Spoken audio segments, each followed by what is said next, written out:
Labas rytas. Kaip dažnai mes galvojam apie tai, kad tam, kad aš būčiau geras, tobulas, reikalinga šiam pasauliui, turiu kažką padaryti tokio. Juk ir visi kalba apie tai, kad būk geras kitiem, pasitarnauk pasauliui, padaryk kažką vertingo. Ir nežinau, ar mes čia esam taip išmokyti, ar mums taip tiesiog atrodo, kad turime dėl to bendro gėrio, pasaulinio gėrio, žmonijos gėrio, turime tapti žinomi, turime būti žinomi.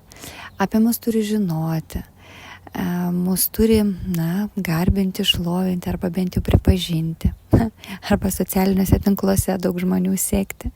Apie mus turi žinoti. Ir tada, kada apie mus žinos, tai tada mes galime kažką naudingo padaryti pasauliui, galbūt politikoje pasireikšti, galbūt gydyme, galbūt gebėti padėti visiems, kurie ateina gydytis, visiems, kurie gyvena žemėje. Bet tada mums atrodo, kad mes gyvensim pilnavertį gyvenimą ir tada iš tikrųjų ten įvykdysim Dievo valią arba padarysim kažką gero. Ir tai yra iliuzija, kuri mus veda į niekur, kuri beprotiškai gerai maitina mūsų ego, kada mūsų siekiamybė pasidaro ne tarnauti Dievui, negyventi taip, kad ne aš pasireikščiau, ne aš būčiau žinomas, bet Dievas būtų žinomas. Jeigu tai, ką jūs darote, prieš tai, ką darote, atsakytumėte tai, ar per tai, ką kalbu, ar per tai, ką rašau, ar per tai, ką darau, gydau, statau, kirpu, reiškiasi Dievas. Tada mūsų elgesys ir mūsų veiksmai labai pasikeistų. Bet vis dėlto iš tiesų yra tiesa ta, kad kiekvienas gyvenantis čia turėtų dėti indėlį dėl to, kad kitiem, kurie gyvena šalia mūsų, arba tie, kurie ateis gyventi po mūsų, būtų gražesnis pasaulis, būtų tvaresnis pasaulis, būtų daugiau šviesos turintis pasaulis, daugiau meilės, kad iš tiesų tai taptų vieta, kurioje gera gyventi žmogui. Ir tada iškyla klausimas, o tai ką aš tada turiu daryti, jeigu apie mane niekas nežinos, ar aš tikrai galėsiu kažką nuveikti, nes iš tiesų didieji žmonės, daug žmonijos istorijoje vertingo padarė, jie yra žinomi, kad ir šventieji, tas pats Jėzus, tėvas Pijus, Lietuvoje, kad ir tėvas Stanislavas, didieji valdytojai, Nikolajus II,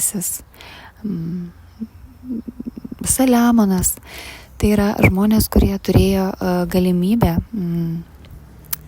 ir energijos, kuri buvo išreikšta ne tik energiniam pasauliu, bet ir išreikštas materija, kaip ir ta pati piniginė forma arba žinomumas. Ir tai iš tikrųjų yra svarbu, bet tokiu atveju, jeigu žmogus per savo karmą, per savo praeitus gyvenimus prikaupė jau šitų turtų ar ne, užsitarnavo, ir jis ateina iš tą pasaulį iš tiesų jau turėdamas įrankius ir gebėjimus, žinomumą, materialinį pagrindą, ar ne. Iš tiesų tokio žmogaus vienas žodis gali pakeisti milijonų žmonių gyvenimus. Bet mūsų siekiamybė turi būti ne gauti daugiau pinigų, ne tapti daugiau žinomais, bet pasitarnauti Dievui per tas galimybės ir tomis sąlygomis, kuris aš dabar gyvenu. Tie žmonės, apie kuriuos aš dabar kalbu, jie dažniausiai, jau sakau, buvo tai susikūrę, pasidarę. Jie ateina tiesiog įvykdyti savo kelio, įvykdyti savo misijos, savo tikslo. Ir jų kalba, apie kurią girdi daugumą, jų veiksmai, kuriuos jos gali materinti, per tai kalba Dievas jų gyvenime. Ir mes neturėtumėm siekti to, ar ne? Tai vis dėlto, ką aš galiu padaryti, kad mano gyvenime labiau pasireikštų Dievas, kad mano sąmonė plėstųsi ir kad iš tiesų įgyvendamas tą kasdienį gyvenimą, kuriame aš gyvenu kasdieną, tomis sąlygomis, kurios aš turiu šiandien, tokį stalą, tokius namus, tokią šeimą. Tai visų pirma, tai nekurti naujos karmos savo veiksmais, mintimis, gyvenimo būdu. Ir nuo kogi reikia pradėti? Tai ką aš galiu daryti kiekvieną dieną, kad mano gyvenime to Dievo būtų daugiau, kad iš tiesų vykdyčiau savo planą, tai yra tapčiau ir labiau pažinčiau Dievą, tapčiau sąmoningesniu ir gebėčiau padaryti tą žemę švaresnę, tvaresnę, labiau mylinčią ir mylimą. Tai yra labai paprasti dalykai. Išmokti tvarkytis savo viduje su savo jausmais ir emocijom, išlaikyti savo mintis švarias, kas yra be galo švaru. Tai yra neteršti savo fizinio ir eterinio kūno savo pasirinkimais, veiksmais, mintimis ir poelgiais, žodžiais. Tai yra paprasti dalykai. Nustoti keiktis. Gyventi taip ir kalbėti taip, kad jūsų kiekvienas žodis taptų gėle dienoje. Kad girdėdami žodžius žmonės matytų Dievą. Tai nereiškia, kad tose žodžiuose turi būti Dievo žodis, Dievas, ar ne? Kaip žodinė struktūra.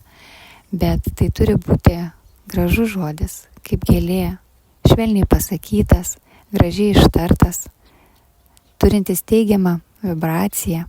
Sekite, kaip jūs šnekate, kalbėkite, sekite tempą, reguliuokite jį, jauskite jausmą ir emociją, kurią jūs išreiškite, sakydami vieną ar kitą žodį. Tegul jūsų žodyne nebebūna neigiamų vibracijų, žodžių, smerkiančių žodžių, kažką vertinančių arba sunkių žodžių. Atsisakykite maisto, kuris teršia jūsų kūną. Visų pirma, maistas, kuris neša sunkią energinę naštą, karmą. Ir tai padaryti yra būtina. Tai yra padaryti būtina ir reikės padaryti kiekvienam. Tačiau to nereikia daryti skubos tvarka.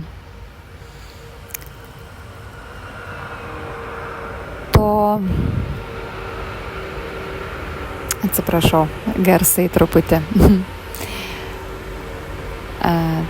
To nereikia daryti čia ir dabar. Tai turėtų būti etapas. Aš kalbu apie mėsos produktus. Žmogus turi atsisakyti sunkaus maisto fiziniam kūnui. Ir mūsų genetiniam fonde, mūsų genetinė informacija yra labai iš tikrųjų gilūs įrašai. Ir tam, kad persitvarkytų mūsų kūno sistema, tai reikia daryti labai palaipsniui, per metus, per pusantrų. Pirmiausia, turi atsirasti suvokimas, kodėl aš to nedarau, kodėl aš esu žmogus, kodėl man to nereikia, dabar jau nebereikia.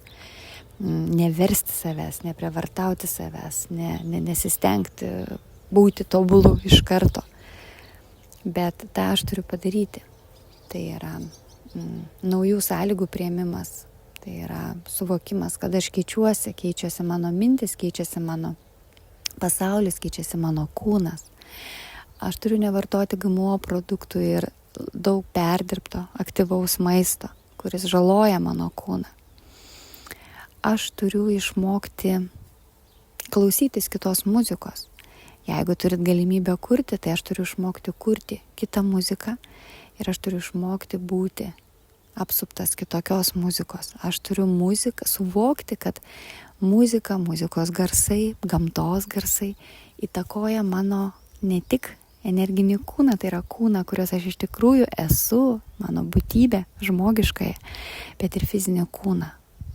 Labai įtakoja, kad nuo to priklauso mano kūno sveikata, Aš tą turiu suprasti ir aš turiu tai padaryti. Aš turiu išjungti televizorių, turiu išjungti radiją, jeigu tai netitinka mano kūnui reikalingų vibracijų. Aš turiu išmokti jausti harmoniją tarp savęs ir aplinkos. Aš turiu išmokti nebūti triukšme, turiu išmokti būti tyloj. Tai nereiškia, kad visas mano gyvenimas turi tapti atsiskyrėliškas, bet aš turiu išmokti būdamas tam gyvenime, tose aplinkybėse, kurios mane supa, į kasdienybę įnešti tos tylos. Ir tai turėtų būti per mane. Aš turiu nustoti tenkintis tuo, kas mane supa. Tai yra begalė pramogų, troškimų, kurie lepina mano protą, lepina mano ego, kurie turiu nustoti blaškytis, bėgti nuo vienos pusės prie kitos, nuo vieno renginio į kitą renginį ir atrodo, kad ar bendruomenės šventėje, ar miesto šventėje, ar kažkokiam renginį, ten ralyje, ten įvairiausių dalykų, atrodo, kad tai man suteiks kažką tai tokio. Jeigu aš dalyvauju, aš turiu sąmoningai dalyvauti ir suprasti, kad ten, kur aš esu, ten, kur apie ką aš galvoju, ten, kur aš leidžiu laiką, ten, kur aš leidžiu energiją, aš atiduodu energiją ir aš ką? Ką aš pamaitinau? Ar aš pamaitinau savo ego, ar aš pamaitinau, aš buvau ar ne kažkur? Kokią tai naudą davė man, mano kūnai, mano dvasiai? Jeigu aš organizuoju renginius, aš turiu galvoti apie tai, ką aš duodu, ką tai įneš kitų žmonių dvasiai, kitų žmonių kūnai, ar aš neardysiu jų energinių struktūrų, ar neardysiu jo fizinio kūno. Jeigu aš gaminu maistą, aš turiu galvoti apie tai ir siūlau kitiem, parduodu kitiem, turiu galvoti apie tai, o ką įneš, kokią vibraciją, kokią naudą kito žmogaus fizinio kūnui, dvasiai. Tai yra nuolatinis darbas su savim, su savo sąmonė. Aš turiu išmokti sugyventi su savo artimaisiais. Sugyventi tai nustoti reguliuoti, kontroliuoti, įsakinėti, įsivaizduoti, kad tinkamas ir teisingas gyvenimas tai yra pagal mano įsivaizdavimą. Turiu nustoti šaukti apie tai, kad aš atradau gyvenimo tiesą, o tu dar ne, nes galbūt taip nėra. Tu gali tik patarti, pasakyti, pajausti, ar ne, bet negali sakyti, kad daryk taip ir ne kitaip, gyvenk taip ir ne kitaip, nes kiekvienas žmogus turi teisę rinktis. Ir net į tai, ką aš dabar kalbu, jūs turite teisę priimti arba ne. Gyventi taip arba ne. Ir tai nebus blogai. Tai bus jūsų kelias, tai bus jūsų gyvenimas, tai bus jūsų pamokas, tai bus jūsų radimas savo tiesos, ar ne, tai bus jūsų pasiekmes, tai bus jūsų karma, bet tai yra sunku padaryti, kada mes kalbam apie artimuosius, kada mes atrodo žinom labiau už vaikus, už mamą ir tėtį, už brolį ir seserį. Jeigu jis ar ji negyvena taip, kaip mano tiesa, tai jį galime pasmerkti, arba atsisakyti jo, arba jį barti, arba nepriimti, nemylėti, arba tiesiog apkrauti savo kūną, to žmogaus gyvenimu ir nepadaryti naudos nei savo, nei jam. Aš turiu išmokti būti gamtoj, suvokti, kiek gamta daug daro, kiek ji mums padeda, kiek ji mūsų augina, tiek fizinį, tiek energinį kūną, kokią begalinai stiprią energiją ji neša ir kaip ji stipriai veikia tai, kas aš esu, daugiau nei mano fizinis kūnas. Kaip mes reikia suvokti, kad niekas nėra atsakingas už tai, kaip jūs gyvenate.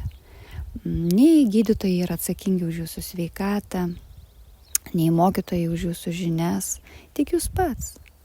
Nei vyras už jūsų gyvenimą, nei vaikai už jūsų jausmą, tik jūs pats. Ir prisiimant atsakomybę, tu turi suprasti, kad būtent tavo šitie maži kasdieniai pasirinkimai, ką aš valgau, kaip aš gyvenu, ką klausausi, ką kalbu, va šitie mažyčiai žingsniai.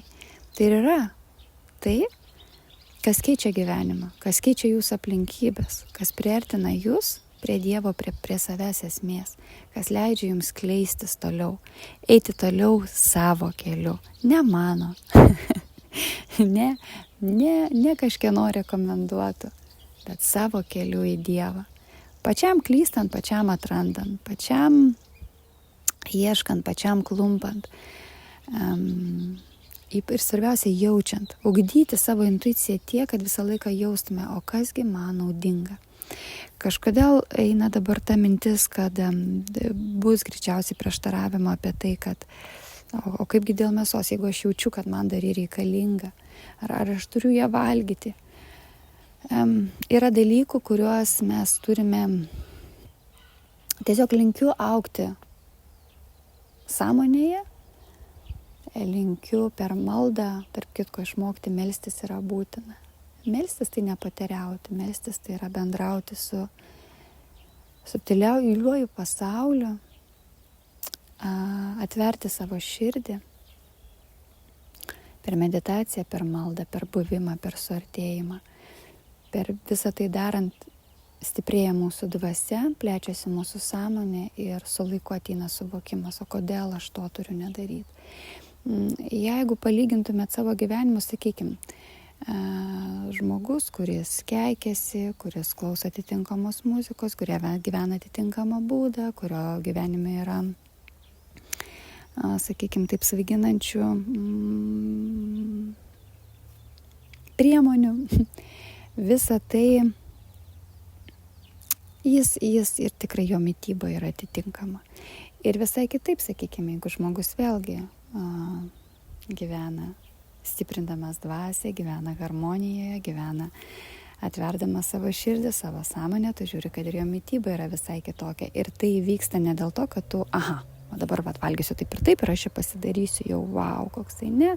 Tai vyksta savaime, tobulėjant, augant, plečiantis.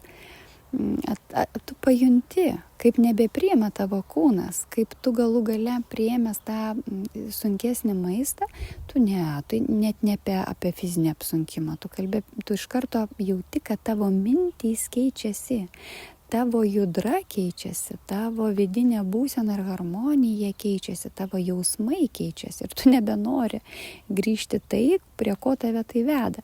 Čia žinokit lygiai taip pat kaip su vėlgi sveikinančiam priemonėm. Būna etapas, kada tu taip tame būni ir tau atrodo viskas normaliai, bet tu pradėjęs gyventi kitaip, tu nebenori tą būseną, nes tas gyvenimas, kuris aplink tave, jisai skleidžiasi visai kitom spalvom. Tai čia yra lygiai taip pat. Tai linkiu kiekvienam sąmoningo gyvenimo, stiprios dvasios, sveiko ir laimingo fizinio kūno, gražios, nuostabios aplinkos, atviros širdies ir suvokimo, kad visi darbai, visa veikla, visas gyvenimas tampa sėkmingu, jeigu visų pirma eina Dievas. Aš gyvenu pagal jį, pagal jo vedimą, pagal jo norą. Ir mano tikslas nėra išreikšti save, bet leisti jam, mylimajam, reikšti save per mane, būti jo rankomis ir kojomis. Aš jas labai labai myliu.